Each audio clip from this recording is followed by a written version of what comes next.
Welcome to this episode of The Meaning Mindset with Rabbi Ron. It's always an honor to be before a camera and a microphone and to share what I hope will be of value. I'm always cognizant of that, these conversations, the guests that I'm privileged to have, and the conversations we have, the points that come out of them that I hope will add value and interest to you, something that you want to share with other people, hopefully provoke thought and further conversation, and ultimately change action in your life as you find appropriate. My guest today is joining me from New York. He's Jonathan Morris, formerly Father Jonathan Morris, a former priest in the Catholic Church, many, many years in Rome, and then in the Diocese of New York.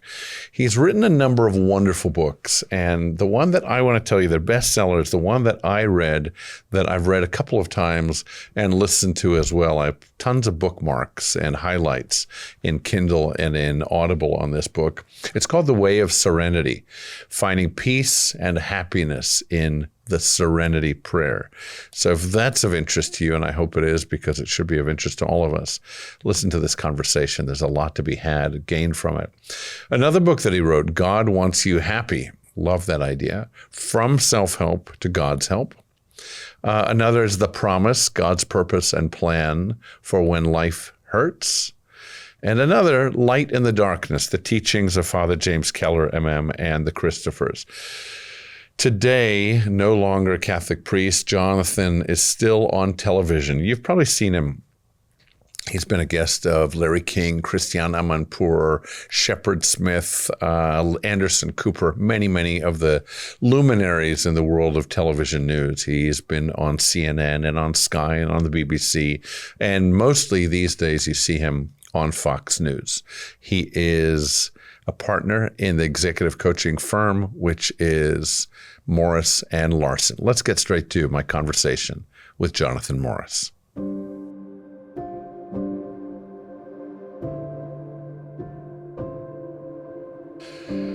So I came to know you through your commentary on Fox News, and what I did at some point, actually somebody in my office suggested you, said, wow, that would be an amazing guest. I said, oh, that would be an amazing guest. I'm glad that you agreed to be on this podcast. Thank you. And I initially saw you in an episode, and I think it was an Easter message that you were sharing. And after that, I went back and started looking at more media on you, and there's plenty, and I wanted to hear your thoughts. And I read the book, The Way to Serenity. I want to get to that a little later. I haven't read your other books, but I'll say in advance that it is a fantastic book. Thank you. Absolutely fantastic book. That means a lot coming from you. Thank you. It's not to be a reviewer, but to be a fan. It's a beautiful book. I think what you do in it is you make it very accessible, the text, your ideas. You're very connective in your message. I, as a non-Catholic, hear your voice and your passion for your faith, and also just a good sense of clarity about a better way to live this moment and the next. It's a fantastic read. And I actually officiated in a funeral a couple days ago for somebody in the recovery program who had a huge impact on many, many lives. It was incredible actually to see. And they began that service with the recitation of the Serenity Prayer. And I'd just been rereading sections of your book and thinking about that text and what it means, the parts of it that you pulled apart in the course of the book. So I just wanted to thank you for the depth of meaning that you added. I want to ask you about what drew you, first of all, to the priesthood before we go to the rest of the journey. Yeah, so I was a Catholic priest for many years. I think between seminary and priesthood, over 25 years. And then I left the priesthood, as you kind of insinuated. Right. I requested of Pope Francis a dispensation from my vows. That was about 5 years ago, five and a half years ago. And what drew me to the priesthood was a noble and even heroic way of living that was presented to me by authentic people. And the idea of this is when I was 21 years old. what am I going to do with my life? You have a choice. And not many people, I think, today are presented with that choice in such stark terms. But I was at that time. I met these missionary priests, and they threw out this idea to me. You could do something that will massively change the lives of other people for the good, or you could do what everybody else is doing. And maybe that wasn't the best way of presenting it, because life is more complicated than that. It's not black and white. But in a very idealistic soul that I think I had, and I hope I still have, that was very attractive.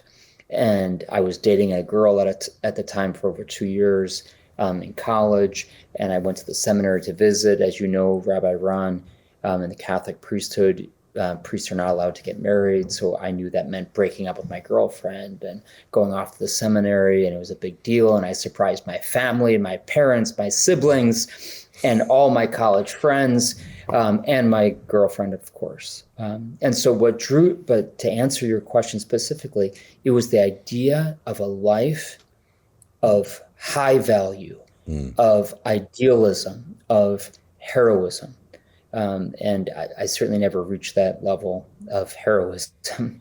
But I think the human spirit, and this is what I do for a living now, is executive coaching and working with high impact executives and other leaders. And what I've discovered, Rabbi Ron, that from Judaism to Catholicism to non-religious people, there is something innate in us that is attracted to that heroism, or what I call now in my profession, I call it excellence, right? A desire for excellence. And I have not met anybody who says, I really don't want it to be excellent, right? Unless they're profoundly impacted by whatever it is, pessimism or something else. But that excellence. So that's what drew me to the priesthood. So I want to ask you a number of things. One is about heroism. We all understand that word differently. We have firefighters right now all over the country who are our heroes. Mm-hmm. You and I mentioned to you early that I did this service for a member of the recovery community who had been sober for 35, 36 years. So there are different forms of heroism that we admire.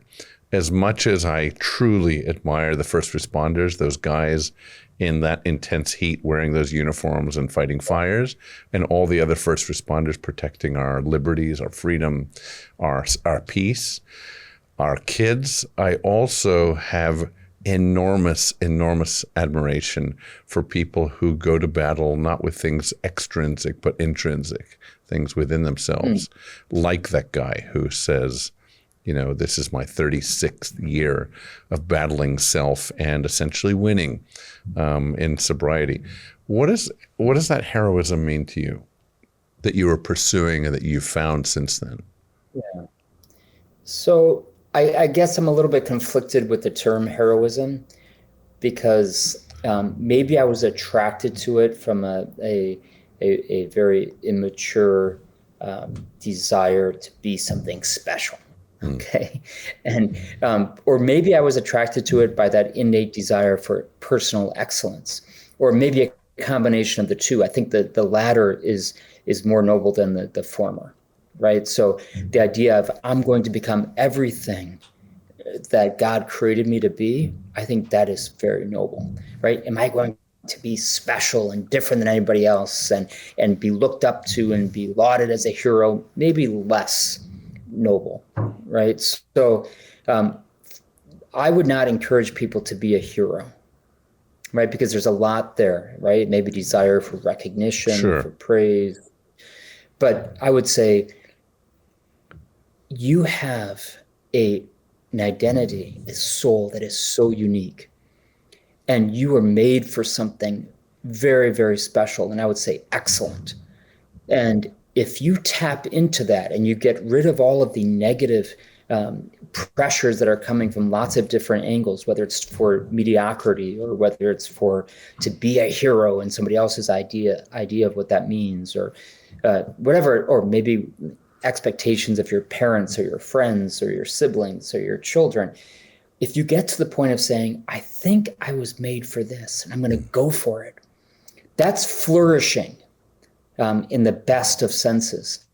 And I think that's what I push the people that I work with on a daily basis through my executive coaching, is get to that point to flourish on every level, mind, body, and spirit. Yeah, that resonates with me. One thought that I have is that I've come to the point truly to think that there's no better or worse profession, and profession is probably the wrong word, vocation. Okay. I do think there are vocations that have bigger impact. It's like a different spray nozzle on the hose.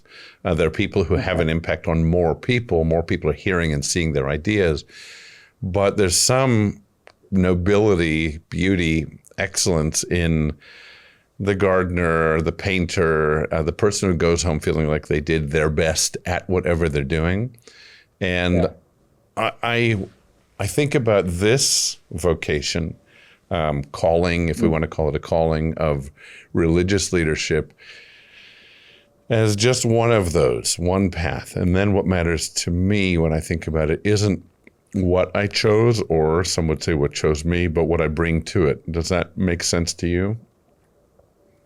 It does, for sure. And I think that's it. I think it really taps into a respect for the fact that God created us as individuals, unique individuals, and not to try to beat somebody else at their game, but rather to discover who we are deep down. The whole first process or first stage of our executive coaching is about self-awareness. Like, who am I? What am I good at? What am I not good at? We use the Hogan personality assessment tool. There's lots of others, but I think it's the best one to really help people say, this is who I am from a personalities perspective and from a values perspective. This is what I care about most. And then we help people say this. So if you're going to flourish as a human being, focus on this and build a team around you that's good at this, this, and this, because you're not good at that, or you don't like doing that, and so you're not going to do it very well. Sure. So I think, yes, if there's deep down desires for something, like to become an electrician, or to become a rabbi, or to become a priest, or to become a business entrepreneur, for example, most likely, if it's deep down, it's not just passing, it's deeply seated, then most likely that is your path. And if you follow that path, then it's going to become more clear to you what that path in like precise terms will look like or should look like. But everyone is different. So a core piece that I hear from you and that I read in your book as well is start with reflection. And we know that's part of the religious, I'd say, ideal. Develop an awareness of yourself, not an ego awareness, but a humility awareness, a sense of who you are and how you are in the world. I remember listening to a pastor who's also a business leader, and he gave a talk on blind spots. And he said, look, all of us have them on our cars. We recognize that. And we have them on ourselves. We need let's say, our wife or friend to tell us what's growing on the back of our shoulder. But are we willing to ask the person who knows us well and sees those aspects of us as leaders, as members of teams, as spouses, people in this world, what's actually growing on my shoulder? How do I become more aware, have a more keen awareness of how people experience me? And in the examples that I've thought about are, do we really know when we come into the office the effect that our facial expression has on the people? Are we seeing how they're mirroring it or not? When we come into a congregation, are we connective and available, or do people get a sense that we're too busy? And I think I've had at fault for that, to really be attentive to them. And how do we act when we're stressed and angry or upset or tired? How do we take that out on other people? And I think sometimes we can find that ourselves. Sometimes we need a team, a trustworthy team, to be able to feed us that information. We need to take a gulp, listen, and say, okay, how do I respond? Yes. I think of, as you put it that way, I think back to the decision that I made to leave the priesthood. If I had that type of open communication with someone I trusted deeply, I probably would have left a long time before I did. Let me explain why. Yeah, Rabbi please. Ron. A lot of the reason for me staying in the priesthood was because I was afraid of letting people down. Right? I entered the priesthood with a very idealistic plan and intention, and it was good. I think it was holy even. It turns out I entered a religious order that was founded by a completely fraudulent founder. It's a long story, but his name was Father Maciel from Mexico. He founded a religious order called the Legionaries of Christ. Turns out he abused many, many people, including 60 seminarians. Wow. Over an 80-year period or something close to that. He was a founder beginning at the age of 16.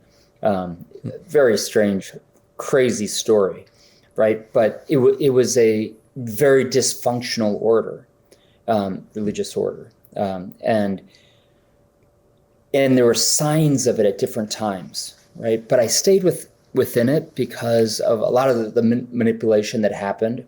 But it was most of all because I was being promoted. I was being put in positions of authority, leadership. I got involved with media. I got involved with Hollywood consulting, lots of things. And it would have been a big deal for me to have left. Yeah, right? It would have been a big deal. And I saw it in my own little world as a much bigger deal than it was. And so to your point, Rabbi Ron, that if we have somebody in which we're able to genuinely communicate with, to say, this is what's going on in my soul. This is why I'm doing what I'm doing. This is what I would do if this weren't present, etc. That's invaluable. And it's what I'm trying to do now in my professional life. But to your point, yes, a spouse can be very good at that. I'll give you a very simple example. We all shave every day. And I didn't realize until I got married, I would leave a little spot right here very often unshaven. I think that's my spot as well. It's like you just get in the habit of doing things. The same thing every single day. And I never saw it. Nobody ever mentioned it to me until I got married. And then my wife was like, you forgot that spot right there. And I was like, really? What? I do this every day. I've done it for 30 years. Same cheeks. And same exact thing. And that's a very tiny example of, we get into habits, right? We get into habits of doing things a certain way, and we need guidance, not because the person guiding us is any smarter than us, but because we need another perspective. Yeah, it also brings me to think about belief, which is obviously a word we use a lot in a religious context, but I think in any context, we have beliefs that guide and form our values, that turn into our behaviors. And I'm thinking about, I also had transitions in my life. I was in the military and the Air Force, and then I went into theater and management consulting and opera, and did that for years and years. And at certain points in my life, I had to make a decision. And I remember one of them was symbolic. I was leaving the world of opera because of the cost to my family of me being away as much as I was. And I literally took the bookshelf that had all of my opera scores and books and translations and everything else related to that career, and said, I need, at least for the time being, to actually take this mass of books and put it in a box, and not see that as part of my identity until I can form my new identity, which, thank God, ended up happening. That kind of led me in this direction. But there are pivot points in our lives. And you talk about what we understand from other people, about ourselves. You also talk about what you learned about your own beliefs about disappointing people. What will it be like to tell this person and that person that I'm leaving? Or I'm thinking back to something you said earlier. What was it like to tell a girlfriend, I'm leaving you essentially for the priesthood, for celibacy? And what was it like to go home and tell your siblings and your parents, this is my choice? Were those belief shifts from their point of view about you? Was it difficult for you in terms of this sense of who am I and what my own integrity, my own identity tells me and my calling tells me? I think I thought their belief about me would have changed much more than it actually did. It's like if your best friend comes to you and says, I'm going to do this, that doesn't mean, oh my gosh, I no longer respect you. Right. Right? The reason why you're my best friend is that I know you, and inside and out, in good times and in bad. And friendship is a really interesting, I think, study as it relates to our relationship with God, right? Because friendship grows certainly through hard experiences and different experiences, and it also grows through time. Right. Right? You would never say somebody you met last week is your best friend, right? And Kids you would never do that. say that somebody. Yeah, that's true. Okay, and then they realize no. Right. But you would never also say somebody I met 40 years ago is my best friend if I've only been with them, for 1 month, 40 years ago, right? So it's through shared experiences and especially through hard experiences, right? Which certainly happens among siblings and family, and then through time. And the best friendships are based on shared values, right? And in which you say, I respect this person because I've seen it in good times and in bad, and I've seen it for a long time. And those are unbreakable friendships. And you think about, when Jesus, in my faith, turns to the disciples and says, I no longer call you slaves, I call you friends. And this is after he had already experienced deep, deep betrayal by others and eventual great suffering and death, right? I no longer call you slaves or servants, or I call you friends. So in my life, I think I've experienced, I thought, oh my gosh, my identity was wrapped up in what I did. And It's actually not. It's wrapped up in who I am, and first and foremost as a son of God, as a child of God, and then beyond that, through all of my lived experience. I want to ask you, how do you teach that to a 16-year-old who's preparing for the SATs and trying to get an A on the math test on Thursday and thinking that it's actually all about what she's going to do for a living? Because she's been fed that as a story. That's what you're going to be valued on the basis of what you do and what you earn, essentially, your successes. Yeah. What do you say? Yes. You don't have kids of those ages I'll yet. find that out because I got married at 45 years old, and so I have two little ones, a 3-year-old and a 1-year-old. But I know, it's interesting. My parents really never pushed career on us at all, even though my parents were both professionals. And they said we didn't have to go to college. I'm third of 7 children. My dad said he remember telling us once, I asked him if we were rich or poor. He said, oh, we're neither, because I have a budget, and anything I make more than this, I give to the poor. Amazing. Pretty radical. Yeah. And it was like $50,000 raising 7 kids. Pretty radical. And yet we never were without anything. And when we graduated from high school, he said to us, if you want to, I'm going to give you $2,000, and you can either buy a used car and go to work, or you can use that as a down payment for college and whatever you want to do. They never took us the SAT or SAT. We found out about it on our own. there were no practice sessions, and every one of us that's having kids have gone on to get graduate degrees. Yeah. It's pretty wild, right? So, It and is. it probably doesn't work.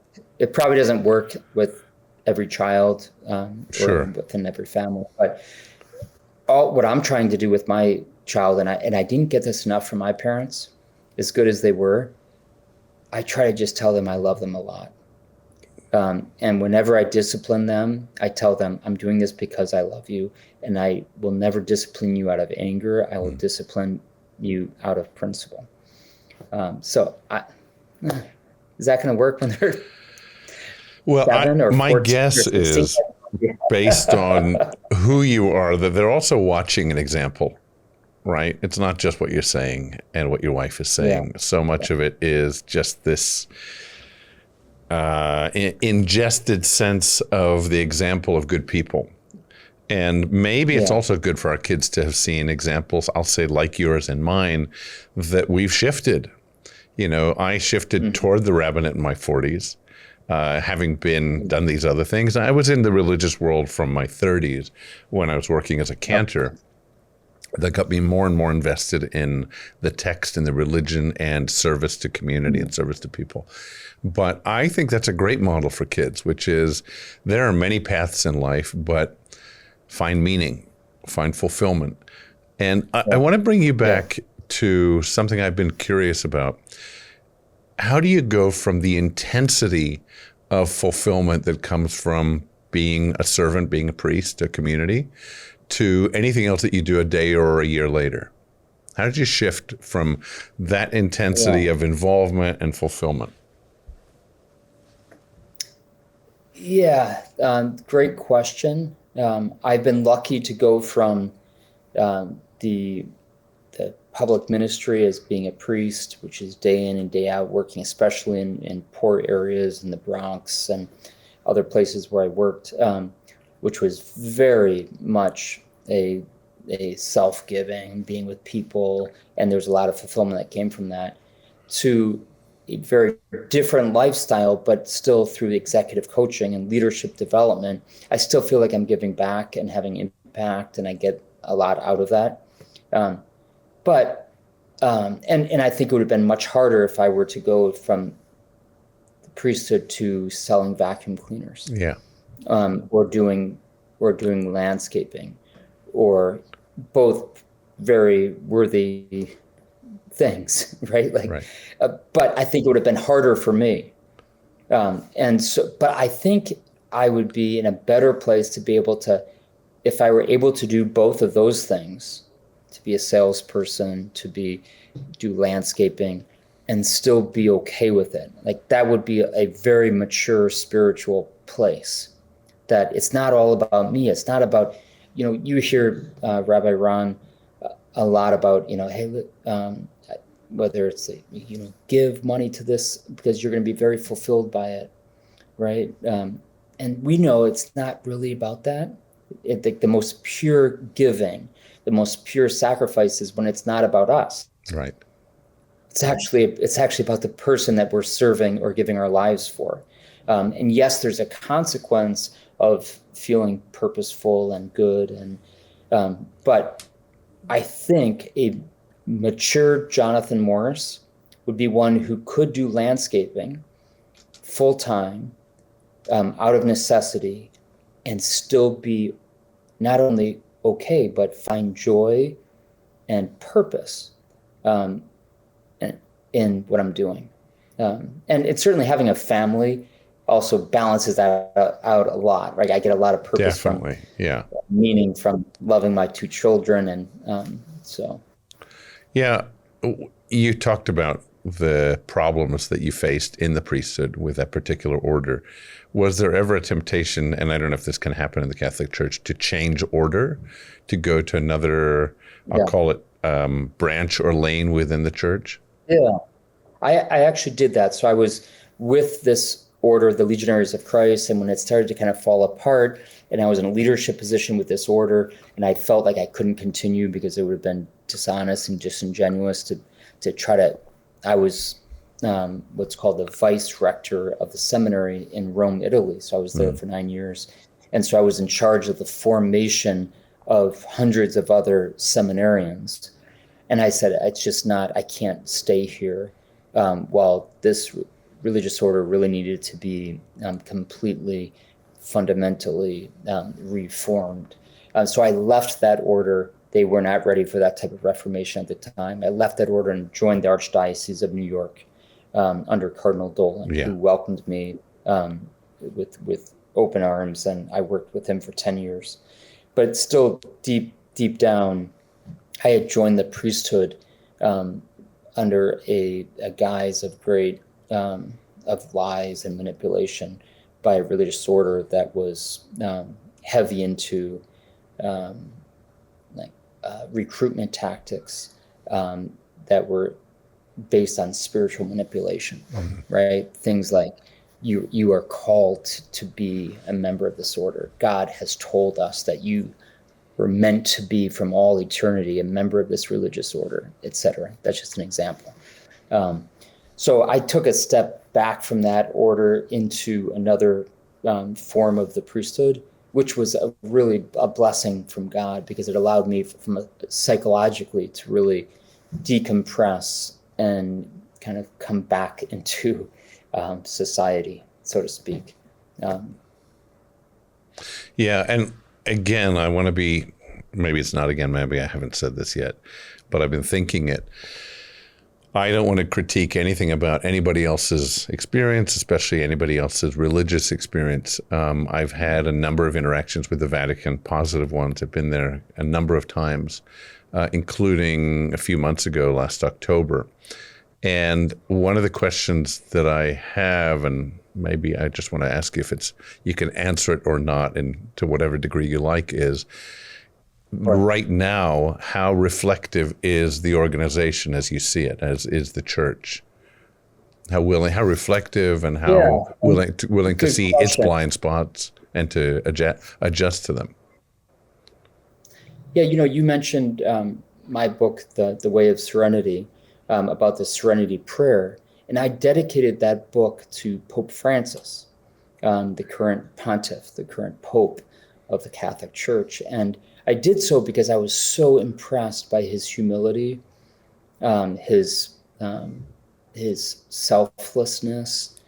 He made all of these very vibrant and radical gestures at the beginning of his papacy. Yeah. To live a simple life, poverty, not being in even the papal apartments, but doing just a lot of things. And I was very impressed by that. And I thought it was a very important part of reformation of the church, which every institution needs constant reformation. Right. The evangelical church, the Jewish tradition, and needs reformation constantly. But also I've been disappointed also by his leadership. By Pope Francis's leadership, because he's on the one hand pushed for a more simple church, and has fought against or spoken out against a kind of oligarchy or a top-down leadership or what we call clericalism, right? In which we are a special holy group of people because we are members of the clergy, and therefore the answer to why do we have to do that is because we told you so. Yeah. Right. He's fought against that and spoken out against that, which needed to happen. But he's also thrown out a lot of questions without answering them. I think of gay marriage, for example. I think of lots of different issues, right? Criticisms of capitalism, for example, but without giving deep reasons for his criticism. So there's confusion that's created. Like, what does that mean? Who am I to judge? Remember, that was a famous line by Pope Francis when asked about gay marriage, right? Who am I to judge? Well, that's actually your job, not to judge a soul necessarily, but as the leader of the Catholic Church, it's your job. It's really your only job, is to help define, to clarify, what do we believe? And why? right? Based on the scripture, but it's not you alone, but it's to help clarify, right? And so when you throw out who am I to judge, people sometimes say, oh, that's beautiful, because it's like nobody should judge except God Right. alone. And that's Right. beautiful. That's true. Nobody should judge a soul, right? Except God alone. At the same time, let's clarify, what do we believe? So when you ask about how do I find the institution itself right now, I think it's in need of greater leadership. It's in need of greater clarity. And if we're going to try to open up the Catholic Church, in this case, to Gen Z, for example, it's not just about saying, okay, now we believe whatever you want to believe. It's let's clarify what we believe, why we believe it, and let's come up with new explanations of why that is. And if we've been wrong, here's a very simple example. I have a sibling who says, the Catholic Church says that not going to Mass on Sunday is a mortal sin, which means if you don't repent of it, you're going to hell. That's bullshit. I'm sorry. I don't know if we're allowed to say that on the podcast. You're allowed. You can bleep it out. She says, that's BS. Yeah. Okay, that's BS. And I tend to agree with her. Like, wait, hold on. Like, there's reasons, not even good reasons, why sometimes I don't go to church. Right. In terms of gradation of sin, let's say. Yeah, there are things right. that are more or less serious. Yeah. Yes. So I think there's reasons for the church to adapt and to clarify and change. But at the same time, just saying, which a lot of, I would say, Jewish and evangelical and mainline Protestant traditions have done, is kind of adapt to society. Sure. That's not interesting at all. Otherwise, if I go to church and I don't get called to greater holiness, if I'm not called to repentance, like, listen, I'll stay at home and figure it out myself. I want a church that is challenging of me, but with rational discourse and clarity. Yeah, I want that in all religion. By the way, I feel at the liberal end religiously of Judaism that I need orthodoxy. I think they need me as well, not me, but us. I think we need people at the boundaries of the faith. I need the Pope and the Vatican in the world to stand for something and to give moral clarity, even if I disagree with the tenets. Yes. I still think the world needs people with that kind of voice and power and moral authority to exercise moral authority. What about the issues, since we're talking about that? Pope Francis seemed open to the idea, if I'm reading correctly what he said, open to the idea of abolishing, 1,000-year-old celibacy in the church? At least he seemed to be entertaining that conversation. Do you think that's something he might actually act on? Do you think that's coming in the church as a way of reforming it and making it more accessible, bringing more priests in? He's talked about a lot of things. When you look at it, he hasn't changed hardly anything. And maybe that's good or bad, right? But as it relates to married priesthood, listen, there is a crisis right now in not only the number of priests to serve the number of Catholics, right? But I would say the greater crisis is in the quality of the priest and of the candidate for the priesthood. That's much greater. There's always going to be people who will be attracted to a certain profession, calling, for cultural reasons, for personal necessity, for whatever it is, right? But what we need is high quality candidates. And there is a massive chasm right now between the reality and the need. And so I wish Pope Francis were to be more decisive on this, because everybody knows it's needed. Yeah. I think the world is waiting for some statement of clarity on those issues. As you say, he has said a lot. He's been a great speaker to the values of the church, but hasn't necessarily acted on them. And I wonder if that's strategic, if thought out. I want to be somebody who posits thought, let people think about these issues, or maybe a weakness in leadership. Going back to you, if I may, How has your relationship to God, your faith, church, changed since becoming a non-priest, since you became former Father Jonathan Morris, since leaving the priesthood? Yeah. Yeah. So I credit Cardinal Timothy Dolan, after whom my second son is named, Timothy, for being a real father and a real leader on a personal level for me. He knew what I went through, what I struggled with, my flaws, my good attributes, etc. And he was with me through this all. So my relationship with the institutional church, because of that, is very positive. I go to Mass every Sunday, except sometimes I don't, with my wife and my two children. I found out that, oh my gosh, I so wish that as a priest, as a pastor, I would have done more for young families to take care of the young children and have something for them.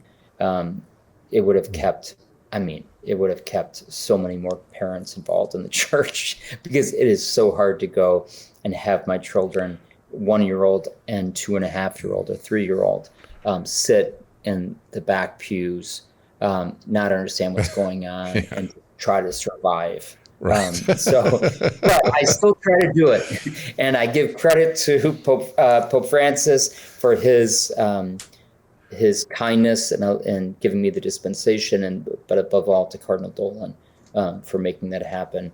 In terms of my own personal faith, I know I have to go deeper. I feel like I've just survived in terms of my relationship with God over the last 5 years. Meaning it's still very much a deep part of who I am. But I look forward to, as my children grow and we're out of the survival stage of parenting, that I hope I have a little bit more time to do things like dedicate more time to spiritual reflection, writing, thought, etc. Maybe that's an excuse. You can call me out on that, Rabbi Ron, if you'd like. I'm not going to call you out on it. I think I struggle with the same thing, even though this is my daily, vocation, use of my time. But I still don't necessarily feel like I tend enough to my own relationship with God. I tend to other people's constantly. And I feel sometimes I ask myself, when do I pick up a book for me rather than to prepare for a sermon or to reference something? I took a note from, who was the Secretary of State under Reagan, blanking on his name, I guess, Schultz. So apparently, I think I read it in Time magazine a number of years ago, that George Schultz used to have what he called, I guess, the Schultz hour. I don't know if it was a full hour, where his assistant knew nobody except the president or his wife could disturb him. And in that hour of every day, he would step away from his desk, away from the work of Secretary of State, and stare at the ceiling and do whatever he needed to do that wasn't based on need and responding to needs. And I started doing that. I'd look over an area in my sofa, which is area of my office, which isn't work, and it's sofa and no computer. And I would go over there, take my shoes off, close the door. My assistant loved the idea for me. She said, I'm not going to disturb you unless it's an emergency. The building's on fire. Excuse me. That was the loudest paper ever. And that helped me, but I'm not doing it regularly enough. So I have my personal spiritual practices. I have my prayer practices, my ritual practices, but I feel like I need to be deepening them. So I relate to that. You and I live in a time when you're raising young kids. You're in the survival era of sleep and adaptation as a parent. And my kids are now in their 20s. And one of my kids, my son and his wife, have a lovely baby girl. So I'm a grandfather. And I think our perspective changes, doesn't it, in terms of the world we're preparing for them, leaving for them, the values we're giving them, what are they seeing in our behaviors. We're also living in a time when we're bombarded in the news and in our news feed by stories of crises, whether it's Ukraine, Middle East, but also within our own country, political crises, we know that. But also, I'll call them spiritual crises, that you can read between the lines whether they're using those words or not. There seems to be an emptiness, a void in many people's lives, especially young people, that they're filling with goals that might not be filling enough. They might leave hungry at the end of the pursuit of those goals. What's your sense of that, just watching what you're seeing in society? Thank you. My sense of it is chill out. Yes, these things seem to be huge. Maybe they are in the sense of like big picture. Maybe the world is coming to an end. Maybe the world will come to an end in 100 years or 50 years or 20 years or 1,000 years, but we don't know. Right. And a lot of why we might think it is coming to an end, or that these are unprecedented times, is because we have more knowledge of what's going on now than ever before. We also have more false knowledge of what's going on than ever before because of misinformation, because of all sorts of misinformation that's coming to us through social media, et cetera. And so never have been wiser, the words of Jesus. We don't know the time or the hour, the day or the hour. We don't know. And so get ready, right? Get ready. The words of Scripture, be ready, because we do not know the time or the hour. And there will be lots of calls from prophets and false prophets that the day is coming, the day is over, etc. Listen, all of our time is going to be over in the next 100, 80, 60, 40, 10, 5, 1 year, depending on our age and when God calls us. So any like worry about, oh my gosh, this is so crazy, we're living in the very divisive times, relax. Focus on what's important in your life. If you're called to be involved in politics, go for it. It's hard, yes. If you're not, don't worry about it. Control the amount of news information that you're taking in and where it's coming from. Make sure you're getting trustworthy sources. Do not waste your time on scrolling through Instagram Reels or Facebook Reels that are not helpful to you. Because a lot of it is just fake and not helpful. Yeah, I agree with your perspective. I went to Barnes & Noble. I don't know if are they still in New York, Barnes & Noble? Yeah, I hope there's so. A great one in Union Square. Very close to one. I was there yesterday, and the religious section is pretty small. The self-help, self-discovery section is enormous. And I was looking at titles of books. What are people buying? What are they interested in? What's Barnes & Noble pushing? Yeah. And a lot of it is crisis-oriented. It's dealing with the worst. And it's interesting how many titles have F blank, blank, blank, K in them. So there's this kind of alarmism trying to get our attention. It's like lurid colors rather than natural tones. And I think what we've got to do, I agree with you, is be wary of how much we're consuming and what we're consuming. It's like junk food. It's filling us up, making us feel something, but it's not nourishing. But let me go back to a crisis of sorts, which is our perception of a crisis. That's still a crisis, right? If people are using medication in record levels, if people are feeling depressed and anxious, let's say anxious at record levels, at least record meaning the ones that we have recorded or in memory, then there is a crisis, even if the cause of it isn't, we'll say, real. What do we do about that? Where does faith come into it? Where does serenity, pursuit of serenity come into it? Where do practices come into that? Well, I think, I don't know what the percentage would be, but in terms of number of conversions or big life turnarounds happening, a reversion to faith, coming back to what you care about most, a midlife crisis for the good. It almost always happens. I don't know what the percentage is, but almost always happens through suffering. True. It very rarely do we say, my gosh, this success makes me really want to rethink what I'm doing. Yeah. Right? It's usually, oh my gosh, what have I done? Or what have I become? Or life is short. I have to rethink my priorities, right? And so I'm not really worried about it. Like, oh, there's a massive crisis. Good. Right? Good. That might be exactly what we need. We know, we look at demographics of faith. It's in countries where there's the most suffering, where there's the most faith.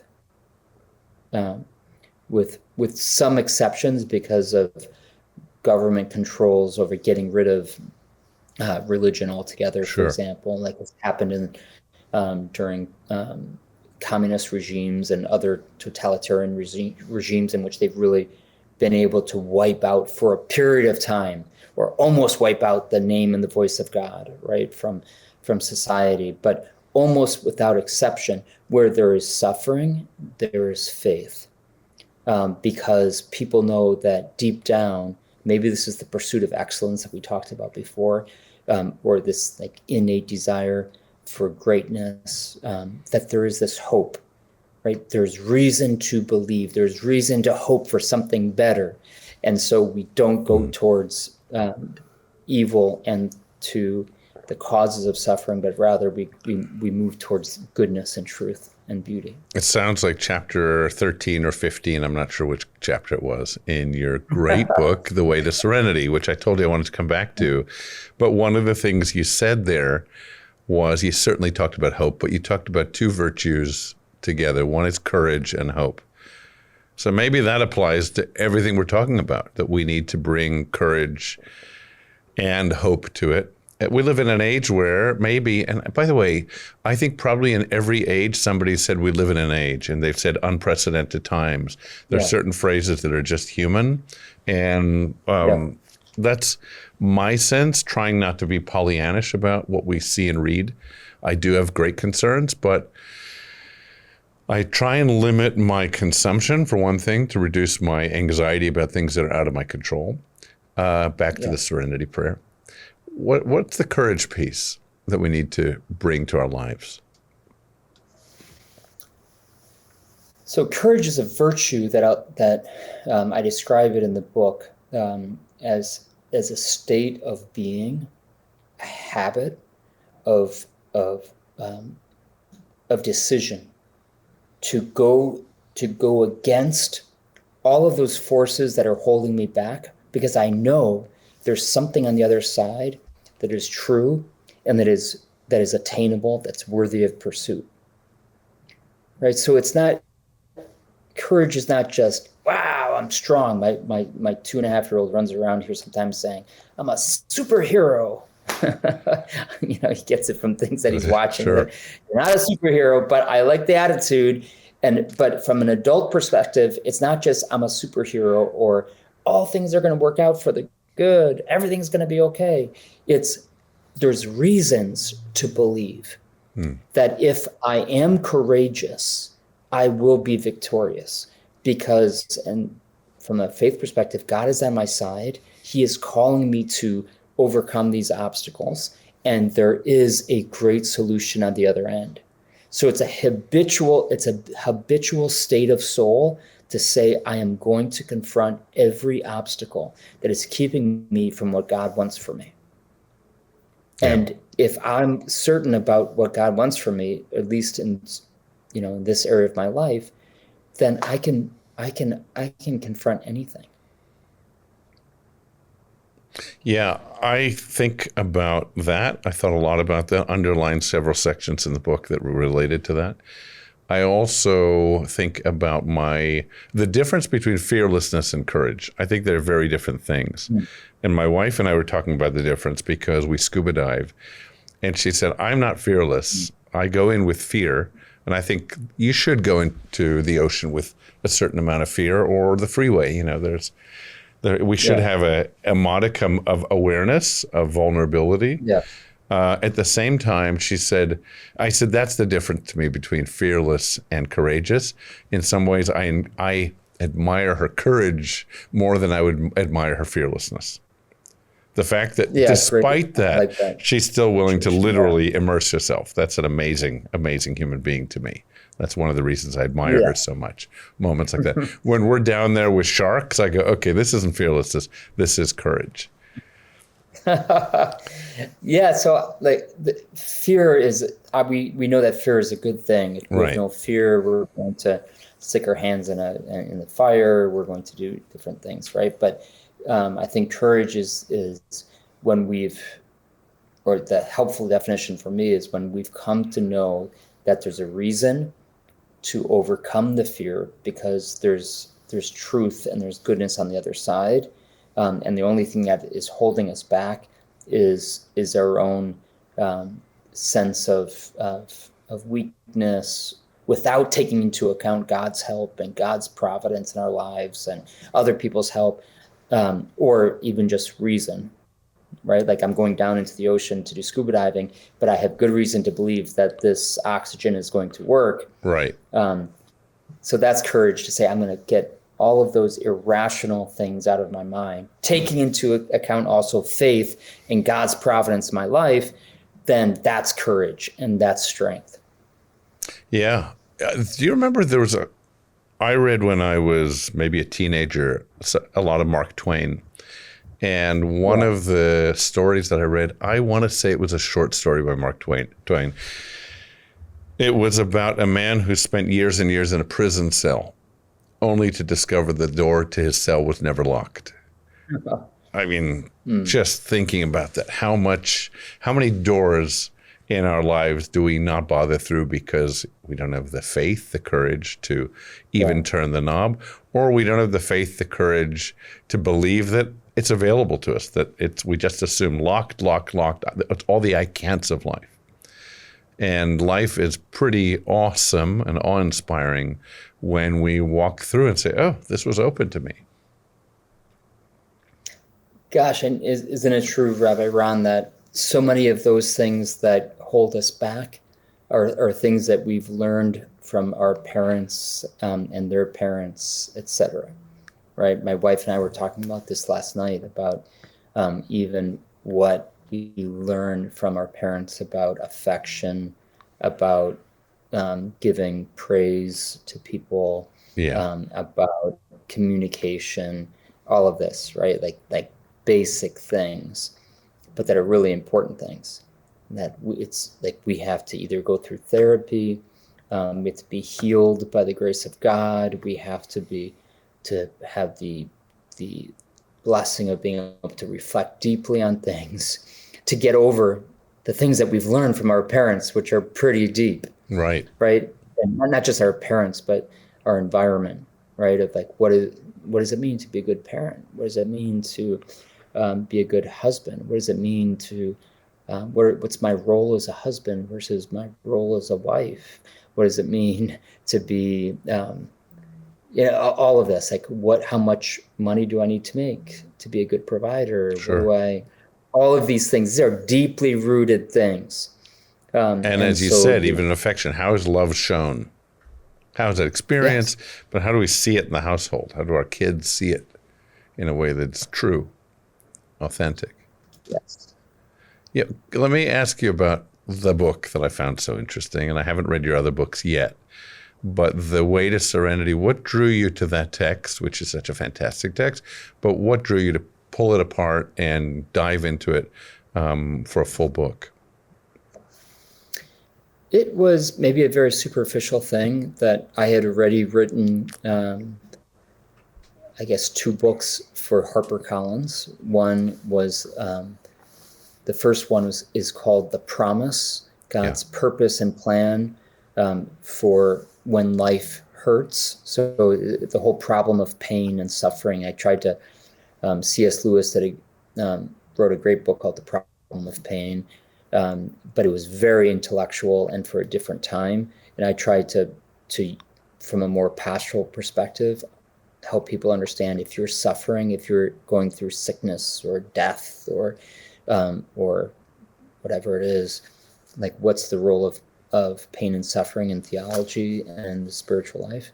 And then the second one, I wrote what is called God Wants You Happy, from self-help to God's help.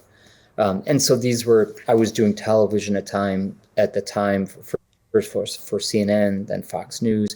And so there was a market to sell my books, right? Sure. Even though at the time, as a religious person, I wasn't even getting money, but I knew that there was a market to get the word of God out there, right? So, and so Harper wanted me to write another book, and I wanted to write something that really mattered. And I thought about a lot of things. And then I went back I remember having in our bathroom, I grew up in the Midwest, and the bathroom wall, the prayer of serenity. Lord, grant me the serenity to accept the things I cannot change, right? The courage to change the things I can, and the wisdom to know the difference. And I thought, gosh, that's pretty deep, and it's affected a lot of people from lots of different ways of life. Let me go deep into that and try to understand it, and then try to bring it out in a new way for people to re-engage with it. And it was written by a Protestant pastor, so it's not a Catholic. It doesn't come from Catholic tradition or origin, but it's universal. That's what the word Catholic means, universal. And so I decided that I was going to write about that. And I'm very happy that I did. It's still helping me in my own personal life now. Yeah, I'm happy you did too. It really helped me for my personal life. My conversations with my wife about the book, passages in the book that we were talking about together. And I think it helps me have a deeper sense of how to engage with other people in these kinds of conversations. Thank you.